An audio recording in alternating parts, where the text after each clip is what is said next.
My name is Carson DuRall. Channing Headlee. Justin Scott. Hannah Whetstone. Amaya Morgan. And I'm an intern at KMBC 9 News. KMBC 9 helped me grow personally and professionally. I've learned how to tell stories with a purpose. People here are passionate and experienced. At this station, each person enjoys mentoring me every step of the way. And because of them, I can graduate prepared. The 2025 Intern Show starts now. If these issues would have been taken care of a long time ago, we wouldn't be here. Tenants looking for answers as housing troubles stack up. They're left with two options, to fight or leave. Basically gaslit the election boards, the county clerk, and many members of the legislature. Citizens calling for change. A recall petition for Jackson County Executive Frank White. I'm just super excited that for the room, right, as a whole. College football is on its way. Our Big 12 teams are gearing up for the new season and bringing in strategies to see the most wins. Separate times or same time, like we got two great running backs, so. Man, it's an adrenaline rush for sure, even for us. It's the world's longest non-stop river race. For over 5 days, hundreds of paddlers look to take on 340 miles through the heart of America. You're watching the Class of 2025 Intern Show. Good afternoon, I'm Channing Headlee. And I'm Carson DuRall. We are just 2 of the 5 interns at KMBC 9 this summer. Over the past 10 weeks, we have learned about reporting, producing, creative services, and sports in Kansas City. This show is a collection of the work we have done this summer, and we are so excited to share it with you. This summer, residents at Bowen Towers in Raytown say more problems are continuing to appear at their senior living complex. I investigated why residents say problems with the elevators started in December, and last weekend both elevators stopped working. I'm headed up to the 10th floor at Bowen Tower where both elevators are out of service. This means the senior residents are having to climb up and down the stairs to get to their apartments. It's a long and hot walk up the stairs to Cynthia Barlow's apartment in Bowen Tower. Well, every day I'm walking, I live on the 10th floor. 10 floors of senior residents. I'll do one more. And no working elevators. I'm ready. The building ownership has offered hotel rooms, but many residents declined. I'd rather be in my home. You know, this is not fair to us that we would have to go to a hotel. Hot stairwells, crumbling walls, and broken railings, but a flicker of hope remains with Cynthia. I'm gonna keep fighting for Bowen Towers. Channing Headlee, KMBC 9 News. The property owner says he has spent almost $1 million on these repairs since 2024, and the elevator should be fixed in the next week. Local first responders are inspiring young women to pursue a career in emergency services with a training program called Camp Fury. KMBC 9's Carson DuRall suited up with some of the campers this morning. This is Camp Fury, a training camp for high schoolers wanting to become first responders, and the training here is no joke. 28 girls strap in and suit up for 1 week to learn how to save lives. I'm with Camp Fury. So Camp Fury is a wonderful opportunity to expose high school age females to the fire service and the police service, including dispatch. And it's really shown me like I want to be a firefighter. This is what I want to do. It's a crawling under wires workout that builds courage and drive. Teaching young women that their bodies can do really difficult, hard things is amazing. So I stepped into their boots to give it a try. Oh, this is already hot. 4 of them, get them all done. You start from the top. Do it 100%. Just give it your all. Again? Yep. Yeah. It was really fun, extremely fun. And then it's like a furnace in a suit. So I'll leave this job to these brave girls. Carson DuRall, KMBC 9 News. Campers will continue emergency response training throughout the week by conquering various exercises and drills like the confidence course Carson crawled through today.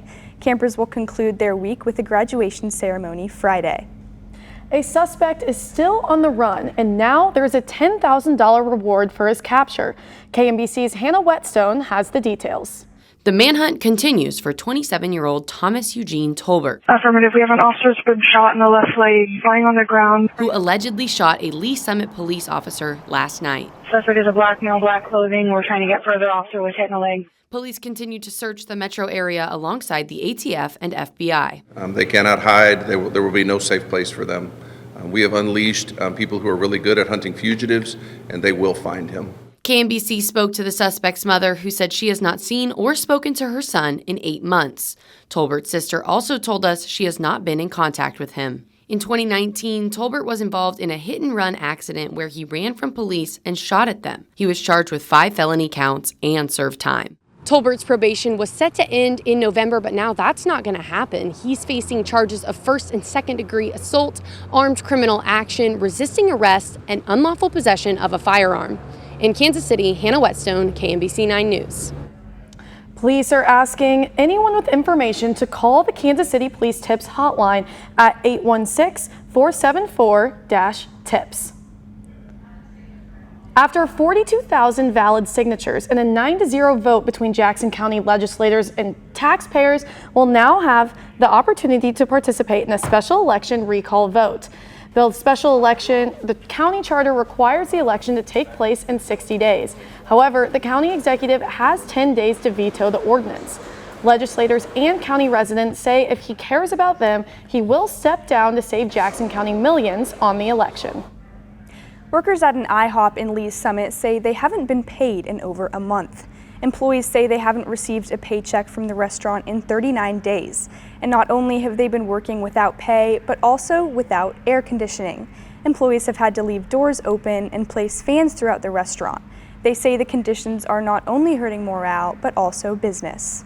We're trying to stick together, but it's starting to look like it's going to be a mass exodus across the board. There's a lot of false promises, and nothing comes true. The restaurant's ownership is facing several lawsuits in Missouri over employment-related claims. KMBC 9 reached out to the restaurant's management, but received no response. A road in Wyandotte County along 39th and State Line has become a hazard for people in cars.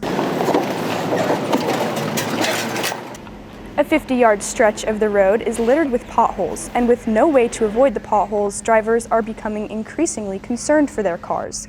One Wyandotte County resident who drives the road every day to work says it's unbelievable how many there are in one spot. Kind of looks like they gathered up all the potholes in the city and put it in one place. But they say that any day now they'll start work. Wyandotte County Public Works says they're aware of the potholes, but there is no timeline for when repairs are coming. Coming up on KMBC 9 Sports, we head to the ballpark to check out a new pro team.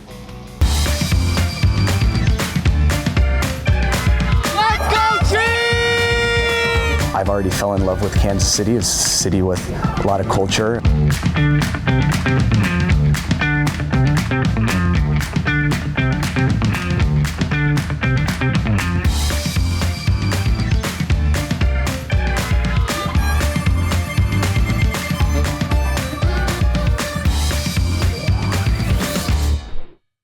KMBC 9 Cares for Kids is brewing up something special this July with Coffee for a Cause. Join us every Monday for a free cup of coffee on us. Wake up with First News weekday mornings to find out which coffee shop will be pouring with a purpose. With every cup served, we'll make a donation to KVC Health Systems. Help kids in foster care purchase back-to-school clothes. Empower the youngest members of our community, one cup of coffee at a time. Coffee for a Cause every Monday in July with KMBC 9 First News.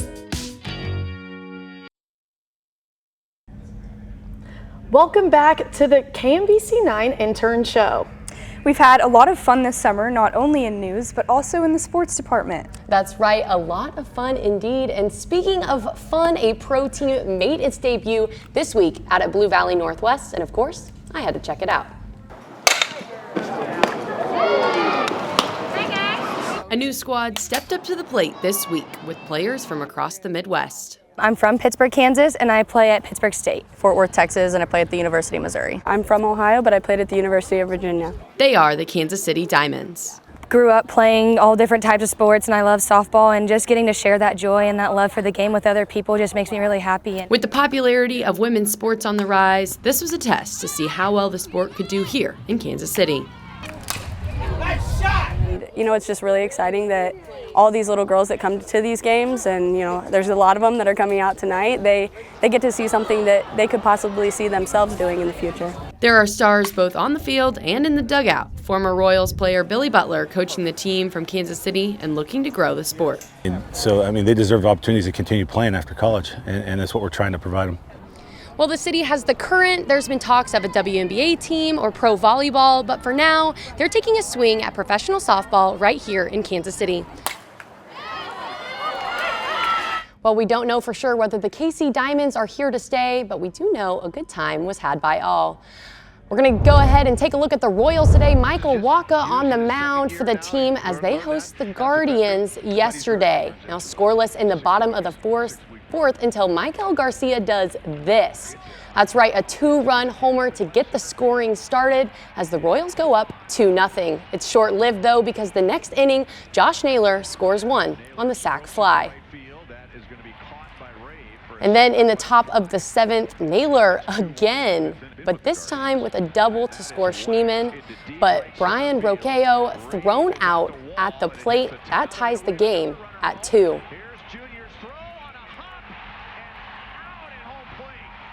That's right, then we're in extras and Kyle Manzardo brings one in on the RBI single to take the lead 3-2. Bottom of the 10th, Jonathan India, 0 for 4 in this game, comes up with a 3-run game-winning homer, his first career walk-off. The Royals go on to win it 5-3.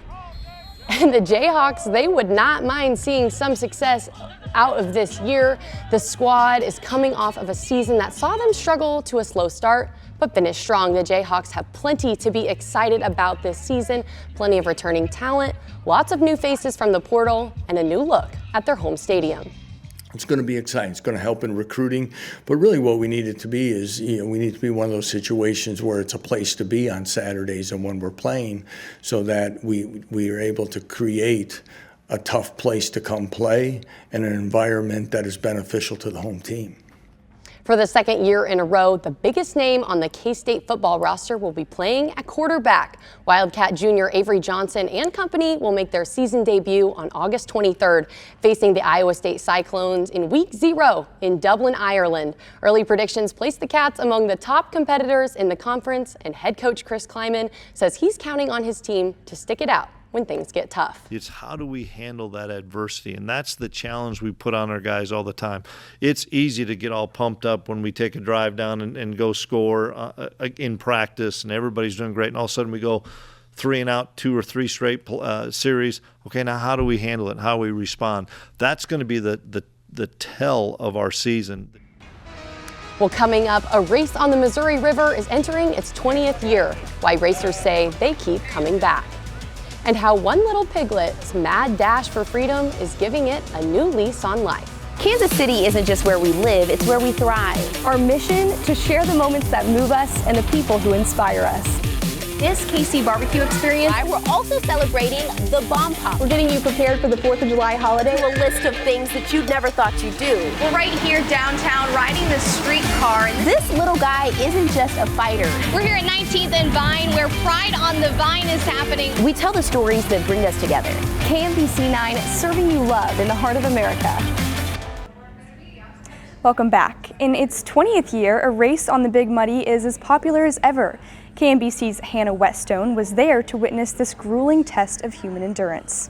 We're here at the MR 340 where spectators and ground crews watch along the banks as competitors take on the world's longest nonstop river race. Feels amazing, man. It's a great day. Man, it's an adrenaline rush for sure, even for us. 340 miles of paddling. See you later. Only stopping a few times for essentials. You're rocking it, man. Keep it up. For some, it's a voyage they know quite well. No, it's a tradition. I mean, I would almost feel weird if we weren't out here on the river this week. Anita Robinette and Jamie Bluma. We still made it out in our 3-minute goal. Are part of a ground crew for a 4-person boat. So really excited to see what this team of 4 can accomplish. For others, it's their first race. It's just a little watercolor sketch of the river. Patty Loudenslager's husband and son are attempting the MR 340 for the first time. But they've been talking about this for years, and finally they made it happen. She's painting their journey along the way. It's a journey boat maker and ground crew member Jericho Lafort can't get enough of. I think there's some kind of magnetic vortex that sucks you in. You can't get away from it. it becomes your life. The race is set to end on Friday, but the first racers will cross the finish line in St. Charles as early as tomorrow night. In Napoleon, Hannah Whetstone, KMBC 9 News. The race began in 2006 and has grown ever since. The fastest paddlers finished the trek in under 40 hours. And one little pig jumped off a truck to escape his fate last week. They're calling him a truck jumper. KMBC 9 reporter Carson DuRall checked up on Gilbert earlier. This little piggy was supposed to go to the market, but he took matters into his own hooves, and now this little piggy is going home. Gilbert was brought in by someone who witnessed him jumping or falling out of the transport truck that was taking him to his fate. Come here, boo. After testing out the theory, can pigs fly, Gilbert was found on the side of the interstate just 2 weeks ago. He had some road rash. He landed snoot first, and so he was a little scraped up. After his flight, he visited the Lawrence Humane Society and then leapt over to the Kansas City Pig Rescue Network. We are always happy to get a jumper because we know that this is one less piglet that's going to end up in a slaughterhouse and on someone's plate. Once Gilbert is medically cleared, he will jump one last time into his forever home. Carson DuRall, KMBC 9 News. Wow, it looks like in 2025, pigs really can fly. Yes, they can, and you can go see some of these awesome jumping pigs too. You can visit the KansasCityPigNetwork.com to plan your visit to go see some of these awesome pigs. You honestly really should go. I definitely will. Starlight Theater puts on dozens of plays each year, but this play is different from the rest. Ready? 1, 2, 3, and if you wanna be the teacher today. Rock music will flood Starlight when School of Rock opens next week, and the stage will be filled with local talent. However, this many locals taking center stage is unusual for a Kansas City show. Ryan Bernstein, a KC playwright, believes local casts are important for the economy. When you cast local people and give them the opportunity to shine, I guarantee you're going to see your ticket sales go up as well, because people have stake in the show, in the community. Community members are ecstatic to watch their friends and neighbors on stage next week. School of Rock runs Tuesday through Thursday, with opening night falling on the 75th anniversary of the first opening night of Starlight in 1950. Good things are coming for fans of the La Tiara taco shells made in Gladstone. KMBC 9's Channing Headlee is getting answers. This building here is where some of the most popular taco shells in America were made, and today that company moved a bit closer to a sale. I can sit here eating my tacos while everybody else is still waiting for them. When Doug Newton heard La Tiara was stopping production, that's the biggest thing, is just so crispy. He brought home 2 cases of their yellow corn taco shells. They're good. So good that a Clay County judge approved a $10 million sale of La Tiara's parent company, Gladstone Food Products, to an anonymous buyer. You know, hopefully more people get to enjoy them this time. Newton is hopeful for the comeback of the company with only 7 boxes left in his garage and a new reputation. People even going, around town and say, hey, you're the taco man. And it's like, yeah. That company is hoping to get the sale completed sometime in the next week. In Gladstone, Channing Headlee, KMBC 9 News. Not only is he battling cancer, but 9-year-old Atticus Oak is also battling his way to the top of the podium to be the next National Junior Ranger. Atticus has been competing against thousands of kids across America since last May. The winner is featured on the cover of Ranger Rick magazine, gets to meet Jeff Gorwin in person, and receives a $20,000 cash prize. You can cast your vote for Atticus today at juniorranger.org. Before we go, we would like to say that we have had a great time working at KMBC this summer, and we could not have done it without any of the incredibly talented people in this newsroom. We would also like to thank our co-intern Justin for producing this show, and our creative services intern Amaya for creating the amazing promotional content you saw during the show. That concludes our 2025 KMBC 9 Intern Show. Thank you for watching and have a great rest of your day.